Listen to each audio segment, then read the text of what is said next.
வணக்கம் உறவுகளே, எல்லாரும் எப்படி இருக்கீங்க? கதைகள் இளவரசியிலிருந்து நான் உங்கள் பிரியமான சகி ஏஎஸ். எல்லார் வாழ்க்கையும் அமைதியும் நிம்மதியும் கிடைக்கட்டும்னு நான் கடவுளை வேண்டிக்கிறேன். இதுவரைக்கும் எனக்கு துணை நான் மட்டுமே பார்ட் 12 பார்த்துருக்கோம். இதில் பார்ட் 13.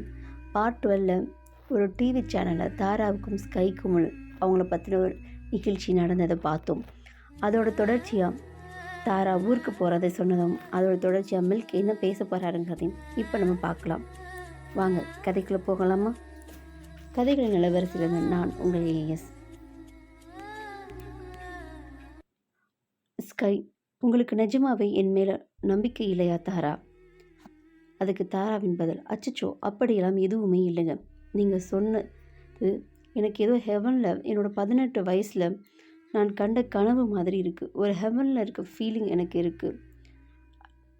மிஸ்டர் பி அவர் இன்ஸ்டாவை பார்த்துட்டு இருந்தார்.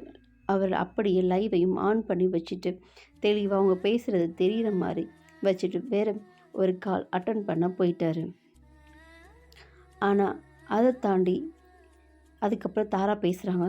ஆனால் அதை தாண்டி நான் ஒரு குழந்தைக்கு அம்மா, அதை மறுக்க முடியாது. எனக்கு என்னோடய குழந்தை வாழ்க்கை ரொம்ப முக்கியம். என்னோடய சந்தோஷத்துக்காக என் குழந்தை வாழ்க்கையை என்னாகுமோ எனக்காக அவனோட வாழ்க்கையை பிரச்சனையை தள்ளிவிடவும் பிரச்சனை வந்துடுறதுக்கும் நான் விட மாட்டேன். அது எனக்கு அதில் நான் ரொம்ப உறுதியாகவும் இருக்கேன் அப்படின்னு சொன்னாங்க.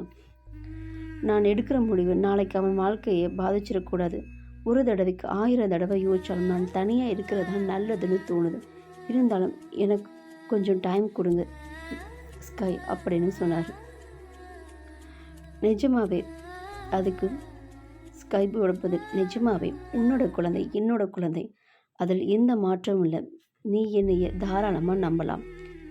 இதை நான் எப்படி நம்ப வைக்கிறதுன்னு எனக்கு தெரியல. அதை நம்ம வாழ்கிற வாழ்க்கையில் தான் நம்ம காமிக்க முடியும். தாரா அதுக்கான பதில், ஸ்கை உங்களை எந்த விதத்தில் ஸ்கை நான் உங்களுக்கு எந்த விதத்திலும் பொருத்தமானவ இல்லை. உங்களுக்கு என்னை விட பெட்டராக நிறைய பொண்ணுங்க இருப்பாங்க. பெட்ராய் அதுக்கு ஸ்கையோட பதில், பெட்ராய் இருப்பாங்களா இல்லைன்னு எனக்கு தெரியல. ஆனால் நீ இருந்தனா நான் சந்தோஷமாக இருப்பேன்னு மட்டும் தோணுது. அது மட்டும் இல்லாமல் எனக்கு என்னோடய பழைய வாழ்க்கையில் நான் தோற்றிருக்கேன். திரும்ப ஒரு முடிவெடுத்தாலும் தப்பாயிடக்கூடாதுங்கிற பயம் எனக்கு இருக்குது. அந்த பயம் உங்களுக்கு வேண்டாம். நான் யோசித்து தான் இந்த முடிவு எடுத்திருக்கேன். இதிலிருந்து நான் பின் வாங்கவே மாட்டேன் தாரா அப்படின்னு சொன்னாங்க. வாழ்க்கையில் ஒரு முறை தான் அதை நிம்மதியாக சந்தோஷமாக வாழணும்னு நினைக்கிறேன் அப்படின்னு ஸ்கை சொன்னார். என்னோடய 17 வயசுலேருந்து நான் இந்த ஃபீல்டுக்கு வந்தேன். நிறையா பேர், நிறைய புகழ், நிறைய பணம் எல்லாமே சம்பாதிச்சிட்டேன். நிறைய பேரோட அன்பையும் நான் நல்லாவே சம்பாதிச்சு விட்டேன். 22 வயசில் என்னோடய பிஸ்னஸை கவனிச்சிட்டேன். அதை எங்கள் அப்பா சம்பாதிச்சு கொடுத்ததை விட நான் பல மடங்கு அதிகமாக்கி விட்டேன். ஆனால் நான் ஓடிக்கிட்டே இருக்கேன். எனக்கு இளைப்பாறதுக்கு ஒரு இடம் தேவை. அது உங்ககிட்ட உங்கள் மடியில் கிடைக்கணும் நான் விரும்புகிறேன். அதை நம்புகிறேன். உங்களோட நெல்லில் நான் இளைப்பாற விரும்புகிறேன் தாரா அப்படின்னு சொன்னான். நீங்கள் ஒரு தடவைக்கு இல்லை 1000 தடவை நீங்கள் யோசித்தாலும் உங்களுக்கு என்னை பிடிக்கணும் எனக்கு நல்லாவே தெரியும். நீங்கள் என்னை மறுக்கிறதுக்கு ஒரு காரணம் கூட இல்லை. நீங்கள் எப்போவும் என்னை வேண்டான்னு சொல்லவே முடியாது. நீங்கள் வேண்டான்னு சொன்னாலும் நான் உங்களை தேடி தேடி வந்துகிட்டே தான் இருப்பேன். ஏன்னா நான் எடுத்த முடிவுலேருந்து நான் என்றைக்குமே மாற மாட்டேன். நீங்கள் தான் என்னோடய வாழ்க்கைக்கு சரியான பார்ட்னராக இருப்பீங்கன்னு நான் நம்புகிறேன். நீங்களும் அதை நம்பிட்டு தான் ஆகணும். ஏன்னா நான் உங்களை எவ்வளோ நேசிக்கிறேன்னு உங்களுக்கு நல்லாவே புரியும்.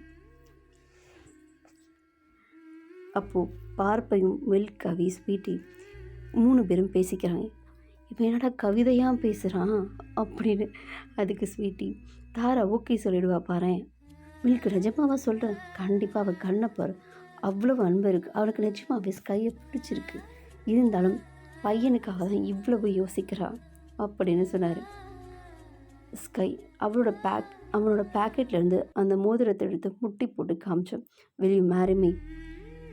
அதுக்கு மேலே எந்த வார்த்தையும் சொல்லி தாராவால் மறுக்கவே முடியலை. அவளோட விரல் மோதிரம் போட நீட்டினா இருக்கிற ஸ்டாஃப் எல்லாரும் பயங்கரமாக சத்தம் போட்டு கைத்தட்டி ஆரம்பரமாக பண்ணிட்டாங்க. மில்க், பார்வை, கவி, ஸ்வீட்டி எல்லாமே ஆல்ரெடி அவங்க வீடியோவை எடுத்துகிட்டு தானே இருந்தாங்க. என்ன நடக்குது அப்படிங்கிறது இதையெல்லாம் வீடியோ எடுத்து போஸ்ட் போட்டாங்க. பார்வை, மில்க், கவி 3 பேரும் ஹக் பண்ணிக்கிட்டாங்க. ஸ்வீட்டி ஹக் பண்ணிக்கிட்டா தாராவையும். சரி, நான் அம்மா அப்பாவுக்கு ஃபோன் பண்ணி இன்ஃபார்ம் பண்ணிடுறேன் தாரா சொன்னான். ஆனால் தாரா அந்த மோதிரத்தை நீட்டினதுக்கப்புறம் ஸ்கை அந்த மோதிரத்தை மாட்டி விட்டார். ஆனால் அவங்க 2 பேரும் எதுவுமே பேசலை. கவினுக்கு ஃபோன் பண்ணால், கவின் ஸ்பீக்கர் போடுங்க, நான் அம்மா அப்பா கிட்ட பிள்ளைகிட்டையும் ஒன்று சொல்லணும். நான் மிஸ்டர் ஸ்கைக்கு ஓகே சொல்லிட்டேன். உங்கள் எல்லாருக்கும் இது சந்தோஷம் தானே? அகிலன், அவன் இதை நீங்கள் 5 minutes லேட்டாக சொல்கிறீங்கம்மா. இதை நாங்கள் இன்ஸ்டா லைவில் பார்த்துட்ருக்கோம். அப்போ தான் கவின் அங்கிள் காமிச்சாரு அப்படின்னு சொன்னான். லைவ் அப்படியெல்லாம் எதுவும் இல்லையே, நல்லா பாருங்கள், லைவ் ஆன் பண்ணி தான் இருக்காங்க. ஸ்கையோட ஃபோனில் இருந்து தான் லைவ் வந்துட்டுருக்கு அப்படின்னு சொன்னார். அம்மா அப்பா எல்லாருக்கும் ஓகே தானே? அகிலன், நான் உன்கிட்ட நேற்று பேசினப்போ உனக்கு ஓகேன்னு சொன்னேன். உனக்காக தான் இதை நான் ஒத்துக்கிட்டேன். உனக்கு இதில் எந்த வருத்தமும் கிடையாதுல்ல? உனக்கும் ஸ்கையை ரொம்ப பிடிச்சிருக்குன்னு சொன்னேன். அதனால தான் நானும் ஓகே சொன்னேன்.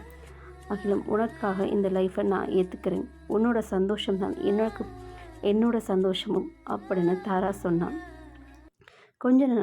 கொஞ்ச நேரம் கழித்து நான் பேசுகிறேன். அந்த லைவ் யார் பார்த்துக்கிட்டு இருக்காங்க, யார் ஆன் பண்ணியிருக்காங்கன்னு நான் பார்த்து கட் பண்ணுறேன்னு சொல்லி வச்சுட்டா.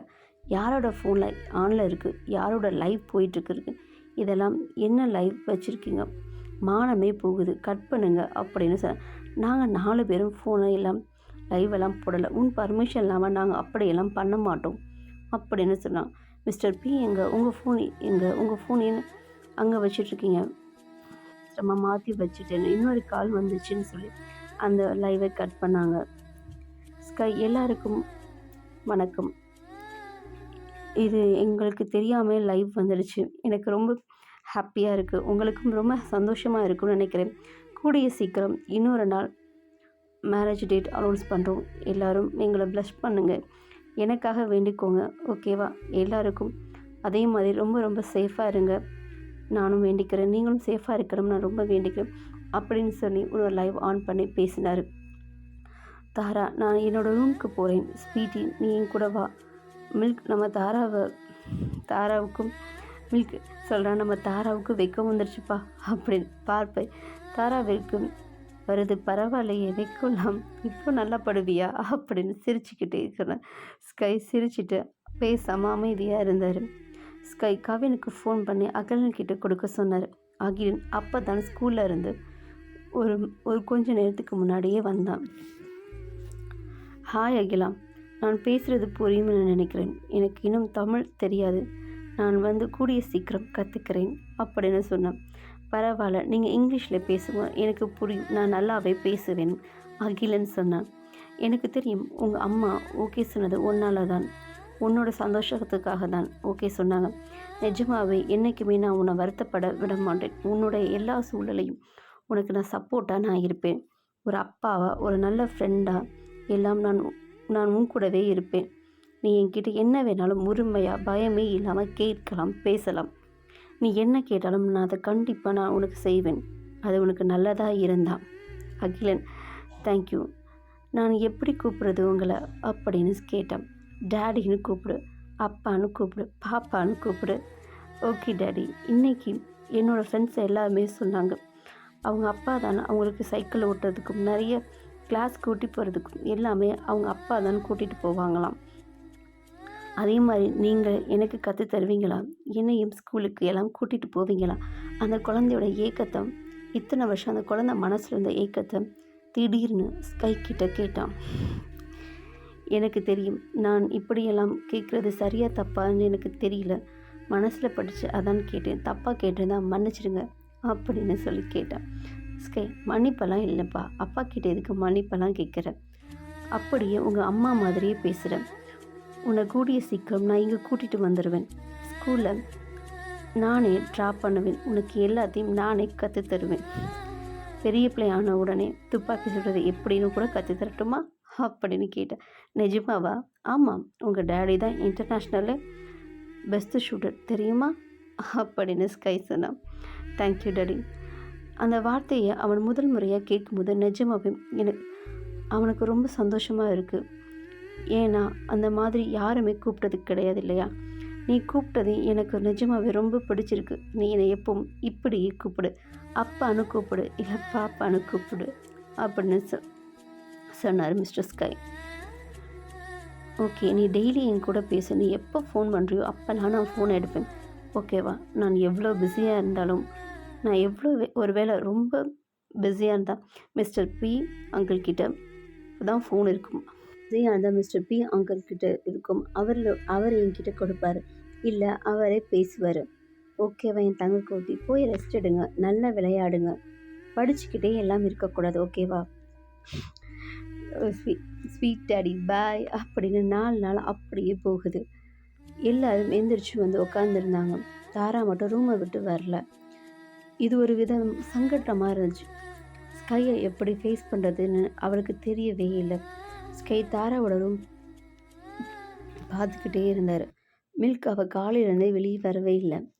ஸ்வீட்டி கொஞ்சம் எப்படி ஸ்கையை ஃபேஸ் பண்ணுறது அப்படின்னு யோசிக்கிறா அப்படின்னு ஸ்வீட்டி சொன்னான். தாரா அந்த மோதிரத்தை பார்த்துட்டே கையையும் பார்த்துக்கிட்டே இருந்தான். கனவா நிஜவா? நான் எடுத்த முடிவு சரியா தப்பா? என் குழந்தைக்கு நான் எந்த விதத்திலும் தப்பு பண்ணலையே அப்படிங்கிற அவன் மனசுக்குள்ளே ஓடிக்கிட்டே இருந்தது. ஸ்கை, நான் போய் அவகிட்ட பேசுகிறேன். சரி, நீங்கள் போங்க. மில்க், நான் வேணா துணைக்கு வரவா? பார்ப்பை, அவன் போய் பேசட்டும், அதுதான் சரியாக இருக்கும் அப்படின்னு சொன்னான். ஸ்கை ரூம் கதவை தட்டுனான். சொல்லுங்கள் ஸ்கை, உங்ககிட்ட கொஞ்சம் பேசணும், உள்ளே வரலாமா? வாங்க. சாப்பிட வராமல் இருக்கீங்க? சும்மா தான், இந்த வரேன் அப்படின்னு சொன்னான். நீங்கள் ஏன் என்கிட்ட கம்ஃபர்டபுளாக ஃபீல் பண்ண மாட்டேங்கிறீங்க? நீங்கள் மில்கி கிட்ட நடந்துக்கிற மாதிரி என்கிட்ட நடந்துக்கலாம். உங்களுக்கு எப்போ என்னோட மனைவியாக ஆகணும்னு தோணுதோ அப்போ நம்ம மேரேஜ் பண்ணிக்கலாம். அது வரைக்கும் நீங்கள் எவ்வளோ டைம் வேணாலும் எடுத்துப்போம். நீங்கள் என்னோடய ப்ரொஃபஸரை அக்செப்ட் பண்ணதே போதும். நீங்கள் கல்யாணத்துக்கு சம்மதிச்சதே போதும். எந்த ஒரு கம்பல்ஷனும் கிடையாது இப்போவே மேரேஜ் பண்ணணும் அப்படின்னு. காட்டுக்குள்ளே இருக்கும்போது எப்படி நம்ம ஃப்ரெண்ட்ஸாக இருந்தோமோ அதே மாதிரியே இருக்கலாம், ஓகேவா? என்னை பார்த்து நீங்கள் பதட்டப்பட தேவையே இல்லை. தாரா, தேங்க்ஸ் என்னை புரிஞ்சுக்கிட்டதுக்கு அப்படின்னு சொன்னான். இப்போ சாப்பிட வரலன்னா எனக்கு ரொம்ப பசிக்குது, வாங்க போய் சாப்பிடலாம் அப்படின்னு கூப்பிட்டேன். 2 பேரும் சிரிச்சுக்கிட்டே வெளியில் வந்தாங்க. இவங்க 4 பேரும் அந்த கதவு பக்கத்துலேயே இருந்தாங்க. பார்ப்பை, அவங்க கதவை திறக்க போகிறாங்க, சீக்கிரம். அந்த பக்கம் திரும்பி எதையோ வேடிக்கை பார்க்குற மாதிரி இருந்தாங்க. ஸ்கை, ஏண்டா உங்களுக்கு இதெல்லாம் வெக்கமாகவே இல்லையா? அவங்க தான் சின்ன பிள்ளைங்க. பார்ப்பை, உனக்குமா எவ்வளோ பெரிய ஆள் நீயுமா அந்த மாதிரி நடந்துக்கிறியே அப்படின்னு கேட்டேன். நண்போட காதலுக்கு ஏதாச்சும் உதவலாம் இந்த ஒரு நல்ல எண்ணத்தில் தான் மச்சி. ஸ்கை சிரிச்சுக்கிட்டு, தாரா, உங்ககிட்ட அம்மா அப்பா பாட்டி பேசணும்னு சொன்னாங்க, அவங்கக்கிட்ட ஒருக்க பேசுகிறீங்களா? நான் கால் கனெக்ட் பண்ணுறேன் அப்படின்னு சொன்னான். நான் என்ன பேசுகிறதுன்னு தெரியல, எனக்கு தாயும் தெரியாது இல்லையா, நான் எப்படி பேசுகிறது அப்படின்னு தாரா சொன்னான். நீங்கள் கவலைப்பட வேண்டாம், அவங்க நல்லாவே இங்கிலீஷ் பேசுவாங்க. மிஸ்டர் பி, நீங்கள் கால் கனெக்ட் பண்ணுங்கள். ஸ்கை ஃபஸ்ட் அவங்க வீட்டில் எல்லாருக்கிட்டையும் பேசினார். அதுக்கப்புறம் தாரா கிட்ட காமிச்சாங்க. தாரா கிட்ட ஃபோனை கொடுத்தாங்க. வீடியோ கால் பேசினாங்க. ஃபஸ்ட்டு அம்மா அப்பா கிட்ட எல்லாம் தாரா நல்லாவே பேசினாங்க, மரியாதையாக பேசினாங்க. எங்கே அவன் கல்யாணம் பண்ணிக்காமே போயிடுவானு பயந்தேன். எங்களுக்கு ரொம்ப சந்தோஷமாக இருக்குது. அப்பா அம்மா நம்பரை ஷேர் பண்ணுமா? நான் அவங்கக்கிட்ட பேசுகிறேன். தாரா எல்லாத்துக்கும் ஒரு சின்ன சிரிப்போடு ஓகேன்னு சொல்லிட்டு இருந்தா. அடுத்ததாக பாட்டி பேசினாங்க. எப்படிம்மா இருக்கா? நல்லா இருக்கியா? எப்படி இருக்கீங்க? நான் நல்லா இருக்கேன், குட்மா. தாரா, இந்த கல்யாணத்துக்கு எங்களுக்கு முழு சம்மதம், ஆனால் ஒரு கண்டிஷன். என்ன கண்டிஷன் பாட்டி, சொல்லுங்கள். பார்ப்பை, உங்கள் பாட்டி உனக்கு இந்த ஜென்மத்தில் கல்யாணம் நடக்க விட மாட்டாங்க, ஒழுங்காக போய் அதை தடுத்து நிப்பாட்டு ஸ்கை அப்படின்னு சொன்னான். ஸ்கை, பாட்டி என்ன கண்டிஷனும் வேண்டாம், நீங்கள் கொஞ்சம் அமைதியாக இருங்க. அதெல்லாம் முடியாது, நான் சொல்கிறது சொல்லித்தான் ஆகணும். தாரா, நீங்கள் சொல்லுங்கள், கண்டிப்பாக நான் செய்ய முடியுமான்னு பார்க்குறேன் அப்படின்னு சொன்னான். உனக்கு ஏற்கனவே ஒரு குழந்தை இருக்கா? ஆமாம், கரெக்ட். ஆமாம் பாட்டி. ஸ்கை ஒரு பையன். அவங்க அப்பாவும் ஒரே பையன். ஸ்கையும் ஒரே பையன், அவங்க அப்பாவும் ஒரே பையன். அதனால் அவங்க நிஜத்திலே நிறைய கஷ்டப்பட்டிருக்காங்க. அவங்க லைஃப் இஷ்டப்படி வாழவே முடியல. காரணம், எல்லா பொறுப்பும் அவங்கள் ஒருத்தர் தலையில் தான் விழுது. உனக்கு ஏற்கனவே குழந்தை இருக்குது, அதோடு சேர்த்து இன்னும் ஒரு 2 குழந்தைய கண்டிப்பாக பெற்றுக்கணும். அதுக்கு ஓகேனா இந்த கல்யாணத்துக்கு நான் ஓகே சொல்ல வேணும். பாட்டி இப்படி ஒரு கண்டிஷனில் பார்ப்பாங்கன்னு யாருமே எதிர்பார்க்கல. இவங்க 4 பேரும் பின்னாடி நின்றுட்டு செம்ம கண்டிஷன் பாட்டி, இந்த மாதிரி பாட்டி எனக்கு இல்லாமல் போயிட்டாங்களே அப்படின்னு கிண்டலாக பண்ணிகிட்டு இருந்தாங்க. ஸ்கை தாரா பாட்டியை பார்த்து, பாட்டி விளையாடாத, நீங்கள் எதுவும் கண்டுக்காதீங்க, பாட்டி விளையாட்டாக தான் பேசுகிறாங்க. அதுக்கு பாட்டி, நான் விளையாட்டெல்லாம் இல்லை, உண்மையை தான் சொல்கிறேன். இதுக்கு 2 பேரும் ஓகேன்னா இந்த கல்யாணத்துக்கு நான் ஓகே சொல்லுவேன். ஸ்கைக்கும் தாராவை பார்த்து, தாரா ஸ்கைக்கு என்ன சொல்கிறதுன்னு தெரியாமல் தலையை மட்டும் அசைச்சான். தாரா ஓகேனா எனக்கு ஓகே தான், தாராவுக்கு ஓகேனா எனக்கு ஓகே தான், எனக்கு ஒன்றும் பிரச்சனை இல்லைன்னு ஸ்கை ஓப்பனாகவே சொன்னான். ஓகே, எப்போ மேரேஜ் பண்ணிக்கலாம் நீங்கள் முடிவு பண்ண சொல்லுங்கள். ஒரு நல்ல டேட்டாக பார்த்து நாங்கள் முடிவு பண்ணுறோம். எல்லோரும் ஃபோனை வச்சுட்டாங்க. கவி 2க்கு பதிலாக இன்னும் வேணால் 2 எக்ஸ்ட்ராவை சேர்த்துக்கலாமா கிண்டல் பண்ணிகிட்டு இருந்தாங்க. தாரா, நான் போய் எல்லாருக்கும் பால் பாயசம் கொண்டு வரேன், சாப்பிடலாம் அப்படின்னா. ஸ்வீட்டி வரட்டுமா? இல்லை, நீங்கள் 4 பேர் உட்காந்து பேசிட்டுருங்க, நான் போய் பண்ணி எடுத்துகிட்டு வரேன் அப்படின்னு சொன்னான். ஸ்கை டெய்ஸி அவங்களுக்கு தேவையான ஹெல்ப்பை பண்ணுங்க அப்படின்னு சொன்னான். தாரா அந்த பக்கம் போனதும் பார்ப்பை, மச்சான் எனக்கு இப்போ தான் ரொம்ப சந்தோஷமாக இருக்குது. உனக்குன்னு ஒரு லைஃப், ஒரு புதிய தொடக்கம் வந்திருக்கு. அதை நீ எந்த நேரத்துலையும் நீ அதை சொதப்பிடாத. மில்க் அவள் ரொம்ப யோசிச்சு தான் இதுக்கு சம்மதிச்சிருக்கா. பழைய வாழ்க்கையில் மனசளவில் அவள் ரொம்ப பாதிக்கப்பட்டிருக்கா. திரும்ப அந்த மாதிரி நடந்து விடக்கூடாது. ரொம்ப தெளிவாக இருக்கா. நீங்கள் அதனால் பார்த்து நடந்துக்கோங்க. தயவு செய்து உங்கள் எக்ஸை மறக்க முடியலனாலும் அவன் முன்னாடி பேசாமல் இருங்க. அடுத்தது கவி. அவள் இதயம் ரொம்ப பலவீனமாக இருக்குது. இப்போ தான் அவள் கொஞ்சம் ஓகேயாக இருக்கா. அதிக அளவு ப்ரெஷர் எடுக்கக்கூடாது. அந்த ப்ரெஷரை நீங்கள் கொடுக்காமல் இருக்கிறது நல்லது அப்படின்னு அவனும் சொன்னான். அடுத்ததாக ஸ்வீட்டி பங்குக்கு. அவள் உங்களை நல்லா பார்த்துப்பா. ஊருக்கு அவள் கமிட்மெண்ட் கொடுத்துட்டானா கண்டிப்பாக செய்வான்.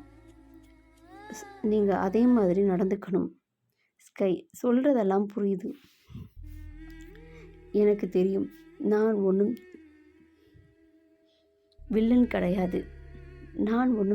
கிடையாது சரியா? அவளை பத்திரமா பார்த்துக்கணும். எல்லாரும் கவலைப்படாமல் அமைதியாக இருங்க.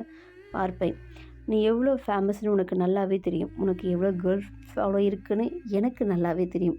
அது எப்போவுமே அவளை பாதிக்காமல் பார்த்துக்கொள்ள, அவ்வளவுதான் அப்படின்னு சொன்னான். நம்மளோட உலகமும் அவளோட உலகமும் வேறு வேறு. இப்போ நீங்கள் 2 பேரும் சேர்ந்திருப்பது நிறைய விஷயத்தை நீ மாற்றிக்கணும். நம்ம வளர்ந்த விதமும் அவள் வளர்ந்த விதமும் வேறு. அதுலேயும் நிறைய பிரச்சனைகள் வரும். அதையும் 2 பேரும் பேசி சமாளிச்சுக்கணும். தாரா ரொம்ப மெச்சூரிட்டியான பொண்ணு. அவளுக்கு அதிகம் பக்குவம் இருக்குது. வயசை தாண்டின அனுபவம் இருக்குது. உனக்கு இல்லைன்னு நான் சொல்லலை. 2 பேரும் வளர்ந்த விதங்கள் வேறு வேறு. அது மட்டும் இல்லை, நீ ஒரு குழந்தைய உன்னோட பொறுப்பில் பார்த்துக்கிறேன்னு வாக்கு கொடுத்துருக்க. நீ அந்த குழந்தைக்கு அப்பாவாக நடந்துக்கணும். அது உனக்கு ரொம்ப புதுசு. அந்த ரோலில் நீ சரியாக பண்ணாதான் உனக்கும் தாராவுக்கும் உள்ள ரோல் சரியாக நடக்கும். அதை மட்டும் மறந்துடாத அப்படின்னு சொன்ன ஸ்கை.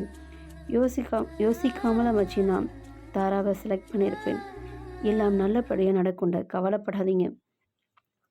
ஏதாச்சும் சொதப்புனாதான் சரி பண்ண எனக்கு நீங்கள் இருக்கீங்களே, அந்த நம்பிக்கை எனக்கு நிறையவே இருக்குன்னு நக்கலை ஸ்கை பதில் சொன்னேன். அடப்பாவி. தாரா எல்லாருக்கும் பால் பாயசம் செஞ்சு கொண்டு வந்தான். எப்படி இருக்குன்னு சொல்லுங்கள். சாப்பிட்டுட்டு எல்லாரும் சாப்பிட்டு ரொம்ப நல்லா இருக்குன்னு சொன்னாங்க. நீங்கள் நல்லா சமைப்பீங்களா அப்படின்னு கேட்டாங்க. அதுக்கு தாரா, எனக்கு இதை மட்டும்தான் வைக்க தெரியும், வேறு எதுவும் வைக்க தெரியாது அப்படின்னு சொன்னான். மில்க் ஓகே, நான் ஊருக்கு கிளம்புறேன். தாரா, ஏன்டா அதுக்குள்ளே நெக்ஸ்ட் மந்த் 15 அங்கே இருக்கணும்னு சொல்லியிருக்கலாம். அக்ரிமெண்ட் போட்டிருக்க. நிறைய பெண்டிங் சீரிஸ் எல்லாமே இருக்குது. அதெல்லாம் நான் முடிச்சுட்டு எனக்கு நிறையா ஃபார்மாலிட்டிஸ்லாம் இருக்குல்ல, அதெல்லாம் முடிச்சுட்டு வரணும். எனக்கு ஃபோ எனக்கு ஃபோன் மேலே ஃபோன் வந்துக்கிட்டே இருக்குது. அம்மாவையும் பார்க்கணும். ஓகே, போயிட்டு வா. இப்போ எங்கே ஷாப்பிங் போகலாம்? நான் ஊருக்கு அம்மாவுக்கு ஏதாச்சும் வாங்கி தரணும் அப்படின்னு தாரா சொன்னான். அதை கொண்டு போய் அம்மாவுக்கும் அப்புறம் உன்னோட சிஸ்டரோட குழந்தைங்க எல்லாருக்கும் கொண்டு போய் கொடு அப்படின்னு சொன்னான். மில்க், அதெல்லாம் வேண்டாம், எல்லாமே அவங்க அங்கேயே கிடைக்கும் தானே. அதோட நீ வெளியில் வந்த தேவையில்லாமல் பப்ளிக் ஷோ ஆகும், இதெல்லாம் வேண்டாம், அதெல்லாம் வேண்டாம் அப்படின்னு மில்க் சொன்னான். அப்படியெல்லாம் நீ சொல்லக்கூடாது, நான் வாங்கி கொடுத்தா வேண்டான்ற சொல்லக்கூடாது, புரியுதா? கிளம்பலான்னு தாரா ஸ்ட்ரிக்டாக சொன்னான். ஸ்கை, ஷாப்பிங் போயிட்டு வரலாம்னு ஸ்கை கிட்ட கேட்டா. ஸ்கை, ஓகே, இன்றைக்கி ஈவினிங் போகலாம், நீங்கள் மட்டும் போக வேண்டாம், நானும் வரேன். மிஸ்டர் பி, ஃபோன் பண்ணி சொல்லிடுங்க. தாரா, எந்த இடம் ஷாப்பிங் ரொம்ப நல்லா இருக்கும் அப்படின்னு கேட்டா. கவி, ஸ்கையோட மாலை ரொம்ப நல்லாயிருக்கும், அங்கேயே போய் பண்ணிக்கலாம். தாரா, ஸ்கை, அப்போனா எங்களுக்கு நீங்கள் டிஸ்கவுண்ட்லாம் தரணும் அப்படின்னு கேட்டா. ஸ்கை, கண்டிப்பாக டிஸ்கவுண்ட் 100% உண்டு அப்படின்னு. எங்களுக்கு அவ்வளோலாம் வேண்டாம், ஜஸ்ட் ஒரு 20% போதும்னு சொன்னான். எல்லோரும் கிளம்பி ஸ்கையோட ஷாப்பிங்கு காம்ப்ளெக்ஸு போனாங்க. அவங்களுக்கு தேவையானது எல்லாம் பர்ச்சேஸும் பண்ணாங்க. அங்கே ஆல்ரெடி இந்த ஆளுங்கள்லாம் அனுப்பிட்டு இதுவரை யாரும் வராமல் தடுக்க கேட்டை க்ளோஸ் பண்ணிட்டாங்க. இவங்க வரேன்னு சொன்னாவே அது இந்த ஏரியா ஃபுல் ப்ரொடக்ஷன் போட்டிருந்தாங்க. தாரா நிறைய பர்ச்சேஸ் பண்ணான். குழந்தைங்களுக்கும் மில்கோட குழந்தைங்களுக்கும் எல்லாருக்கும் நிறைய பர்ச்சேஸ் பண்ணான். பார்ப்பை, கவி, ஸ்வீட்டி எல்லாருக்கும் ஒவ்வொரு கிஃப்ட் வாங்கினான். ஸ்கை பின்னாடியே வாங்கினதெல்லாம் வாங்கி தள்ளு வண்டியில் வச்சு தள்ளிட்டு வந்துட்டு இருந்தார். அதை பார்த்தாங்க வேலை பார்க்குறவங்க எல்லாம், இது யார் நம்ம பாஸா அப்படிங்கிற மாதிரி பார்த்தாங்க. ஒரே ஒரு சின்ன கை அசைவு தான், எல்லோரும் கப்பு சிப்புன்னு அவங்க வேலையை பார்க்க ஆரம்பிச்சிட்டாங்க. தாரா வாங்க இவர் வாங்கி பேக்கில் போட்டுகிட்டே இருந்தார். இந்த டாய்ஸ்லாம் ரொம்ப நல்லா இருக்குது, இதெல்லாம் அகிலனுக்கு நான் வாங்கி கொடுத்தேன்னு கொண்டு போய் கொடு அப்படின்னு சொன்னான். அதெல்லாம் வேண்டாம், பரவாயில்ல, அப்படியெல்லாம் நீ சொல்லக்கூடாது, நான் என்னோடய பையனுக்கு வாங்கி கொடுக்குறேன், அதை நீ தடுக்கக்கூடாது அப்படின்னு சொன்னான். என்ன நீங்கள் பேசுகிறீங்களா? என்னிடம் சொல்லவே இல்லையே. அவன்கிட்ட நீங்கள் டெய்லி பேசுகிறீங்களா? ஆமாம், அவனுக்காக நான் தமிழும் கற்றுட்ருக்கேன் அப்படின்னு சொன்னான். என்னது, தமிழில் பேசுவீங்களா? ஆமாம், எனக்கு தமிழ் புரியும், ஆனால் பேச கொஞ்சம் தான் வரும்னு அழகாக கொஞ்சி சொன்னார். முழுசாக கற்றுருக்கிற வரைக்கும் யாருக்கிட்டையும் சொல்லக்கூடாதுன்னு நினச்சேன். இப்போ நான் உங்ககிட்ட பேசிட்டேன், நீ யாருக்கிட்டையும் சொல்லாதே அப்படின்னு சொன்னான். சரி. ஸ்கை தாராவுக்கு ஒரே ஆச்சரியமாக பார்த்துட்டு இருந்தான். தாரா அவளோட கிரெடிட் கார்டை கொடுத்தா பில் போட. ஸ்கை, இது நம்ம கடைக்கு, எதுக்கு பில்லெல்லாம்? பிஸ்னஸ் வேறு பர்சனல் வேறு, ஸோ நானே பே பண்ணுறேன். அதோட நமக்கு இன்னும் மேரேஜ் ஆகலை, அது வரைக்கும் நான் எந்த அட்வான்டேஜும் எடுக்கக்கூடாது அப்படின்னு சொன்னேன். அப்போது நீங்கள் பில் போடலைன்னா நான் எதுவுமே வாங்க மாட்டேன். அப்போ நான் என்னோடய கார்டில் போட்டுக்கோ அப்படின்னு மில்க்கு கொடுத்தாரு. ஸ்கை, இல்லை, நீ என்னோடய கார்டை யூஸ் பண்ணிக்கோ அப்படின்னு சொல்லி அதெல்லாம் வேண்டாம். தாரா அவளோட கார்டில் பே பண்ணான். எல்லோரும் ஒன்றா உட்காந்து ஐஸ்கிரீம் எல்லாம் சாப்பிட்டு அங்கேருந்து கிளம்புனாங்க. கவி, பார்ப்பை, மில்க் எல்லாரும் வாங்கின கிஃப்ட்டை தாரா கொடுத்தா. ஸ்கை நம்மளுக்கு எதுவுமே வாங்கியிருக்கலாம் அப்படின்னு பார்த்தா, ஆனால் அவள் எதுவுமே கொடுக்கல. பார்ப்பை நாளும் கவியும் கிளம்பும். நிஜமாகவே ஹாஸ்பிட்டல் நிறைய வேலை இருக்குது, அதோட ஷூட்டிங்லாம் இருக்குது, அதில் நான் போய் ஆகணும், தேங்க்யூ தாரா கிஃப்ட்டுக்குன்னு சொல்லி கொடுத்தா. ஸ்வீட்டி கிளம்புறேன், எனக்கு நிஜமாகவே சேனல் வேலை இருக்குது, நான் நாளைக்கு மதியம் வரேன்னு சொல்கிறான். மில்க், எனக்கு இன்னும் 1 ஹவரில் ஃப்ளைட் இருக்குது, போர்டிங் போயே ஆகணும். மிஸ்டர் பி வந்து என்னை ஏர்போர்ட்டில் ட்ராப் பண்ணிடுவார். வாங்கல எல்லோரும் சேர்ந்து ஒரு ஃபோட்டோ எடுத்துக்கலாம்னு ஒரு ஃபோட்டோ எடுத்துக்கிட்டாங்க. ஓகே, எனக்கு லேட் ஆகிடுச்சு. உடனே எல்லோரும் அவங்கவுங்க வழியில் அங்கே பிரிஞ்சு போயிட்டாங்க. இவங்க மட்டும் தனியாக வீட்டுக்கு வந்தாங்க. நைட்டு ஆகிடுச்சு. அங்கே உள்ளே வந்தது வேலையாள்கிட்ட சொல்லி அங்கே எல்லா திங்ஸையும் எடுத்துகிட்டு வந்தாங்க. எடுத்துகிட்டு வர சொன்னாங்க. தாரா, ஒரு நிமிஷம், இந்தாங்க உங்களோட கிஃப்ட் ஸ்கை கிட்ட கொடுத்தாரு. ஸ்கை அதை ஆர்வமாக பார்த்தார். அவருக்கு ஒரு டைமண்ட் ரிங் இருந்தது. நீங்கள் எனக்கு இந்த ரிங் போட்டு விட்டீங்களே, நான் உங்களுக்கு கொடுக்கணும்னு ஆசைப்பட்டேன், அதே மாதிரி ஒன்று வாங்கினேன். உங்களுக்கு பிடிச்சிருந்தா போட்டுக்கோங்க அப்படின்னு சொன்னேன். ஸ்கை, எனக்கு ரொம்ப பிடிச்சிருக்கு ரிங்கில் உங்களை அப்படின்னு சொன்னோம். இவங்களோட வாழ்க்கையில் எவ்வளோ சுவாரஸ்யமான விஷயம் நடக்க போகுதுன்னு பார்க்கலாம். இல்லை சில வருத்தமான விஷயம் நடக்க போகுதான்னு பார்க்கலாம். தெரியல, வாங்க அடுத்த பாட்டில் பார்க்கலாம். எனக்கு துணை நான் மட்டுமே, பார்ட் 13. கதைகளின் இளவரசிலிருந்தேன் நான் உங்கள் ஏஎஸ்.